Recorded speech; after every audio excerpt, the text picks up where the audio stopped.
Hello and welcome to the latest episode of the Isaac Newton Institute podcast. My name's Dan Aspel and I'm the communications manager here. Now today it's an exciting prospect, so I'm joined by two guests and they are both part of the Mathematical and Statistical Challenges in Landscape Decision Making programme. So I'm joined by Professor Paula Harrison. Good morning. My name's Paula Harrison. I'm from the Centre of Ecology and Hydrology based in Lancaster. I'm up there, I'm their principal natural capital scientist, and I'm also a Professor of Land and Water Modelling. Wonderful. And I'm also joined by Dr Martine Barons. Hello there, I'm the Director of the Applied Statistics and Risk Unit at the University of Warwick in the Department of Statistics there. I came into mathematics as a mature student, having been told I wouldn't cope with A-level actually. So I did accountancy as my first career, then I was full-time at home bringing up my children, and latterly I did a maths degree and then a master's and then a PhD, and here I am doing mathematical modelling. And it was really the discovery that you can use mathematics to make people's lives better, i.e. by modelling things and making supporting decisions, that really brought me into research and away from plan A, which had been to be a school teacher. Wow, well, what wonderful stories that you both tell. I look forward to talking more about them. And it's interesting, one thing that you've just made clear and that we spoke about before we started recording is that, Paula, you're an environmental scientist. Is that fair to say? I am. I also have an interesting background, like Martine. So I started with a first degree, which was joint geography and statistics. I then did a master's in operational research, so I went more mathematical. But then I moved into environmental science and did my PhD looking at modelling the impacts of climate change on agriculture. And then I've moved from modelling biodiversity, species distributions and responses, and more now onto integrated assessment modelling of environmental challenges. Wow, what a tremendous mixture of skills and experiences that is. And so you've got a bit of maths in there as well. You know, I say a bit, a lot of maths in there as well. I do, but I have to say I'm very rusty. So Martine is definitely the mathematical expert out of the two of us. So, and Martine is the more regularly practising mathematician. I suppose that'd be a fair way of describing it. Certainly, my main research focus is probabilistic models for decision support. So I've got work in the household food security in high-income countries, UK, Australia, Canada, etc. That's one of my application areas, but the other one is pollination. How can we bring together different aspects of the environment to ensure abundant pollinators? So that's what I think linked me into this programme very strongly. And your background between you, which is so diverse and so interesting, fits very well with the nature of the programme itself, because although this is only a month-long programme, I think it's fair to say it's astonishingly ambitious and excitingly ambitious as well. So can you tell me a little bit about what the EBD for short programme is about? Yes, so the idea is really to start the collaboration in a much stronger way between the mathematical sciences and the environmental sciences, and it's particularly focused on how we model sort of land use change and decisions associated with landscapes. So that is a huge area in itself, because even the environmental sciences are broken down into many different subdisciplines. So you need your agronomists who work in the agricultural sector, the foresters who work in the forest sector, hydrologists who work in the water sector, a lot of biodiversity and ecologists, and many other sort of disciplines that all affect landscape decisions. And what we're trying to do is bring all of those environmental sciences disciplines together with the mathematical and statistical sciences to actually see, is there a sort of step change in the modelling that we do currently in the environmental sciences that could be really helped by working more closely with mathematicians, particularly because we deal with a lot of issues to do with scaling. So many of those landscape decisions are driven from the global scale but are applied at the local scale. They require us to bring lots of different models together, and those are different model types, and they all need to sort of be coupled in different ways. And of course we have to handle uncertainty in the decision-making process and how we communicate that uncertainty to stakeholders. So there's many exciting areas, I think, where we can work together. Yeah. And I think it's fair to say, isn't it, that up until this point, mostly we've all been involved in modelling some parts of the landscape. So my focus was on pollinators, but there's more to landscape than just pollinators. And because we have a finite planet, land is finite, we do need some for housing, and we do need some for agriculture, and we do need some for pleasure. We know about how important it is to green the cities and how green spaces for people's mental well-being as well as their physical activity. So trying to take a holistic view is very challenging. And I think we're at the cutting edge really here, because we've now got computing has caught up to a level where it's actually beginning to be feasible to actually do it at that level. But of course, what do computers run on? They run on mathematics. Without mathematics, they can't do anything. So we need to then really understand, the mathematicians need to really understand what's going on in the physical systems, where are the uncertainties, what type of uncertainties they are, so we can then design the new mathematics which will make that possible, and then we can bring in the computers who will actually do the hard work for us. But until the mathematics has been developed that enables them to run, we can't do anything. Can I ask you a very broad question, which is, everyone will have a different opinion about this, I'm sure, but what is it, in your opinion, that's wrong or challenging about the landscape of the UK, I presume we're talking about, at the moment, and what would it ideally look like if this programme's findings were implemented? Yeah, I mean, we've discussed this a lot in the programme, because I think there is no perfect single answer to that question. Mainly because the landscape is such a complex system. There are so many drivers and pressures on it. So many people want so much of it, but as Martine says, it's a finite resource, and we're always going to be dealing with competition for land, but as part of that, competition for water. So at some point in time, you have to fit the science with the sort of the policy and the stakeholder engagement, because ultimately it is either a societal or a political decision on how we use our land. So what has happened in the past particularly is that we've been quite dominated by strong agricultural policy that's often come out of Europe. So the Common Agricultural Policy has come out of Europe, and that has dominated. So 70% of our landscapes are agricultural, and that has dominated the kind of the crops that we've grown and the types of agricultural practices, often to the detriment of things like pollinators, biodiversity, and we've been seeing strong declines in biodiversity. And we also see strong competition now as populations are increasing, and we need much greater demand for housing. But where does that housing go?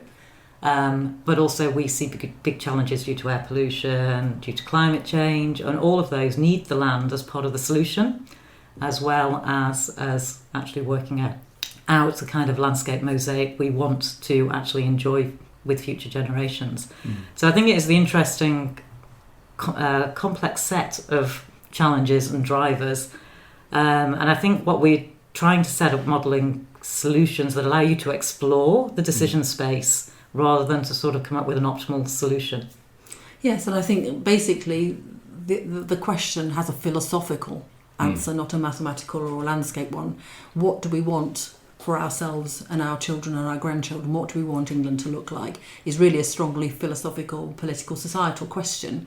And as Paula said quite rightly, what we're trying to do here is to provide the tools which will enable us to make decisions where there are no nasty surprises down the line, or at least we can keep those to a minimum, by identifying what plausibly could go, where the path could lead once we've started off on it. And that's the really important thing about capturing the uncertainty, making sure that the decision maker understands that this is the most likely thing to happen, but it could be as low as this or as high as this, whatever this is. So there's even been difficulty in sort of how do you define biodiversity? What is it exactly? We kind of know what we mean, but then you have to have mathematics is all about strong definitions. So you can say this is inside the definition and this is outside. So how do you make a strong definition of that everybody can get on board with, that we can measure? Because we want to know, is biodiversity improving? Well, we have to measure it to find out. We can say, oh, well, I think I've seen more insects. That doesn't really tell me anything. I might just be standing in a different field, and that kind of thing. One thing I thought I hadn't considered before, which I learnt on the programme, was actually in moving from traditional to renewable energies, we're actually going to need more surface land, because we have been digging things from underneath the ground, coal and gas and so on. But then if we're going to go to renewables, we're going to actually need to sit things on the land, and that's going to also take up land, and that's kind of another thing that we need to then balance the uses of. And maybe we can use it for this and that, and if we can, how can we? Can we graze sheep round the windmills or whatever? There's kind of things. Can it be multi-use, and then what is the impact then for other things? It must be interesting, and I think you touched on this quite early, a couple of minutes ago, Paula, is the sort of different personal tastes for what we'll think the landscape should look like and what its main use should be. Because speaking from a personal point of view, I find it really interesting that many friends and relatives who live in the city have this idea that the countryside is this big open space which everyone can explore, but actually common land is relatively scarce. I mean, particularly if you live in a county like Cambridgeshire, there's quite industrial agriculture. And if you move into one of the villages outside of Cambridge, your personal space is actually more limited than if you were to live in the city with its open spaces. So do you find your own sort of personal unconscious beliefs or conscious beliefs about what you would like the country to look like? Do you find that influences your decisions or your conversation of this programme, or are you sort of able to rise above that and contribute in a very neutral way? Yeah. I think certainly because I've been modelling land use change and landscapes for quite some time, so you're always very conscious, particularly if you work in a participatory setting, so you have lots of different stakeholders, including the general public in the room. You can't ignore that as an issue. Sure. And I think the implication of that for the modelling and for this programme is that it's just important for us to capture some of those human, social and cultural aspects in the modelling as it is the biophysical processes. Yeah. So we're actually usually quite good as scientists as understanding the biophysical processes and starting to model those using various maths and stuff.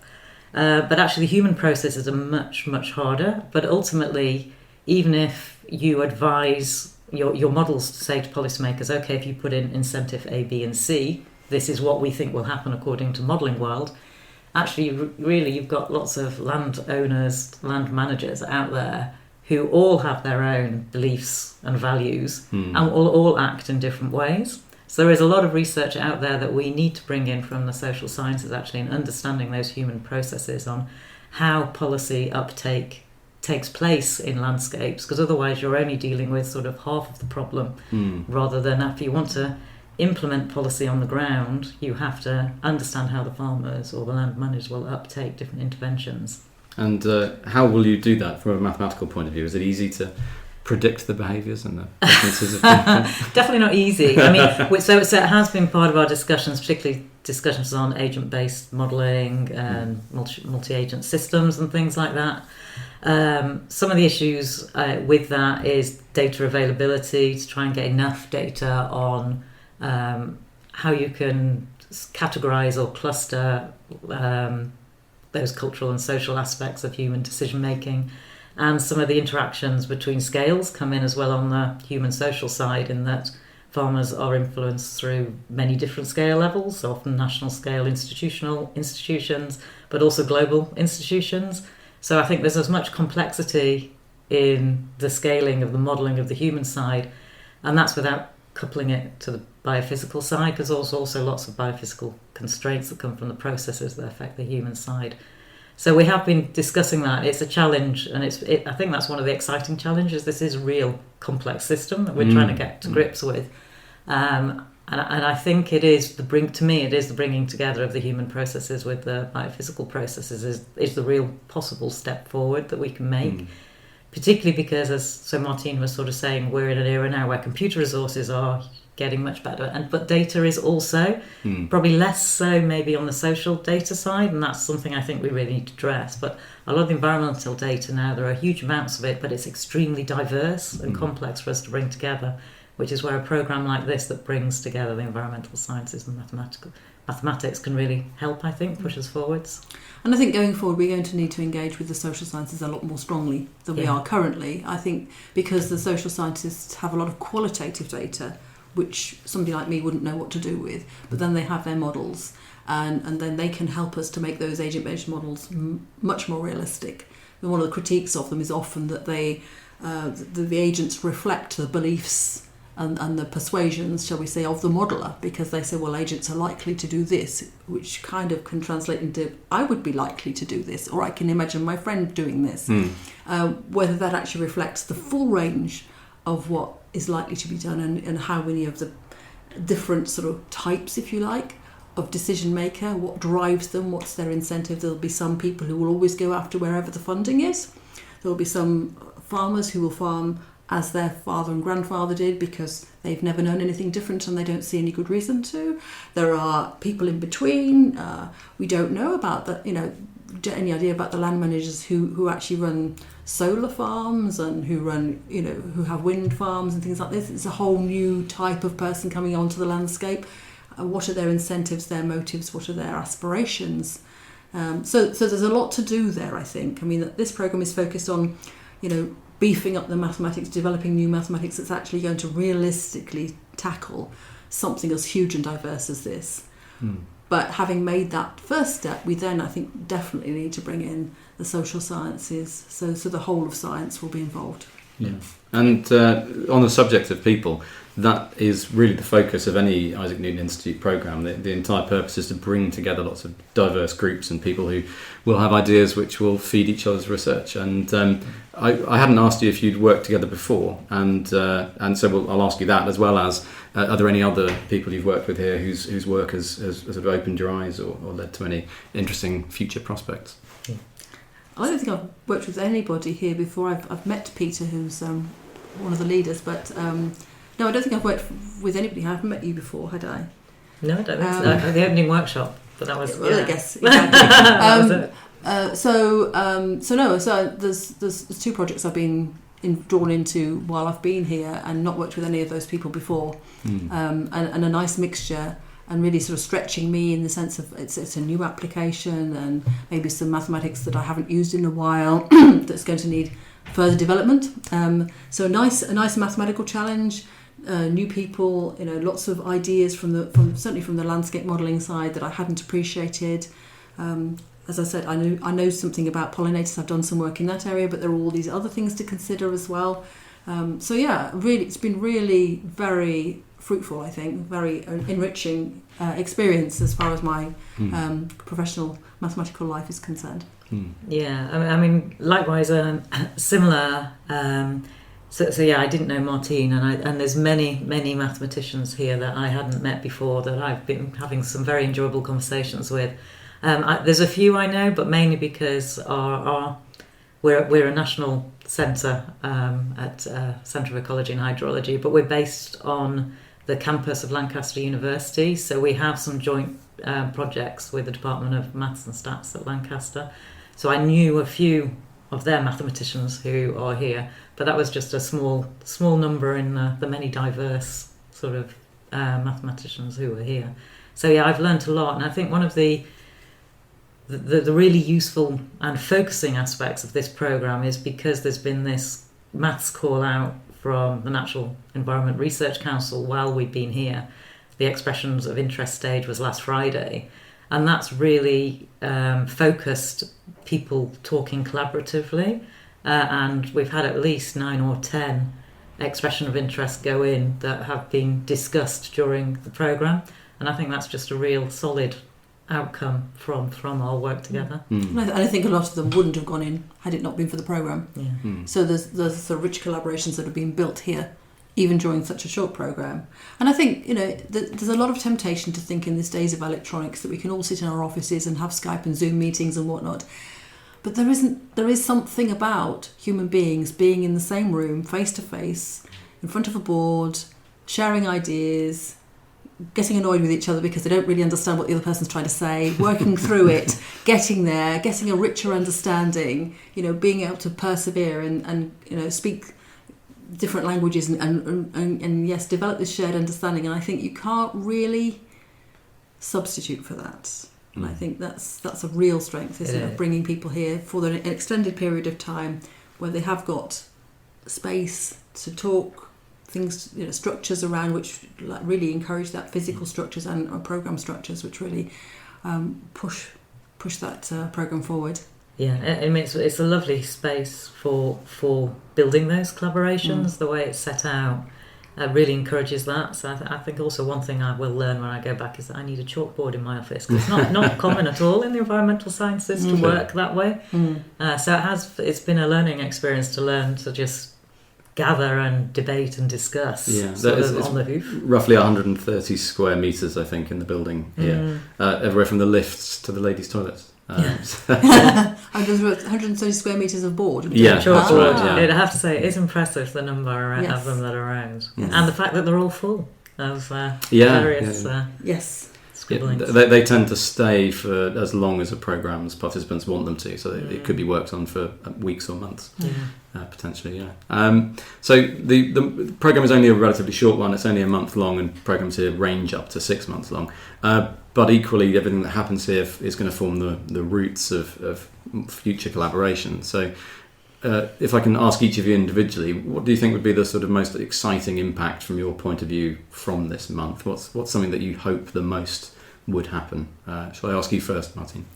Thank you. I think if we can get somewhere close to achieving our aim, really, of getting something that's really useful for decision makers to take a holistic view of the landscape and to really require them, if you like, to have those philosophical conversations. Not what do we want to do with this field, but what do we want England to look like, or what do we want the UK to look like? What are the things, the amenities, the strengths that we really, really need, from food to recreation to energy to everything, taking all of that, and how are we going to do it in a way which reflects what we know about weather and climate and flood risk and drought risk, and just try and get a next level up so we can just have a broader view. That would be lovely. And Paula, is there anything you'd like to add? So I would support everything that Martine says.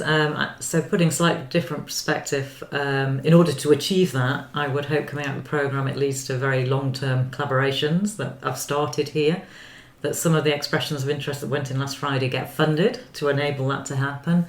But as well, ultimately, the programme, we hope, will feed research ideas into the next phase of the Landscape Decisions Strategic Priority Fund.